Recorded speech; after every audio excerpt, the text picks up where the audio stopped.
لوگ اکثر یہ پوچھتے ہیں مفتی صاحب بار بار برے خیالات اور گندے خیالات آتے ہیں جس کی وجہ سے وہ پریشان بھی رہتے ہیں۔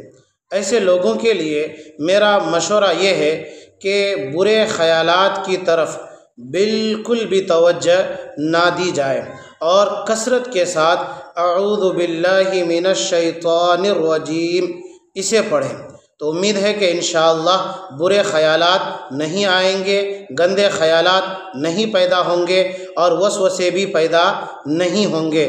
قرآن پاک میں اللہ رب العزت نے ارشاد فرمایا وَإِمَّا يَنزَغَنَّكَ مِنَ الشَّيْطَانِ نَزْغٌ فَاسْتَعِذْ بِاللَّهِ إِنَّهُ سَمِيعٌ عَلِيمٌ۔ اللہ تبارک و تعالیٰ ارشاد فرماتے ہیں کہ اے انسان، جب تجھے برے خیالات آئے اور شیطان تجھے برے کاموں پر ابھارے اور وسوسے پیدا ہو تو اللہ کی پناہ مانگ لے، اور اعوذ باللہ من الشیطان الرجیم کے ذریعے شیطان مردود سے بچنے کے لیے اللہ کی پناہ مانگی جاتی ہے، اللہ سے مدد مانگی جاتی ہے۔ تو لہٰذا جب بھی کبھی برے خیالات آئے فوراً اعوذ باللہ من الشیطان الرجیم پڑھ لے اور اپنے ذہن کو برے خیالات سے پاک کر لے، تو انشاءاللہ برے خیالات ختم ہو جائیں گے، وسوسے دور ہو جائیں گے۔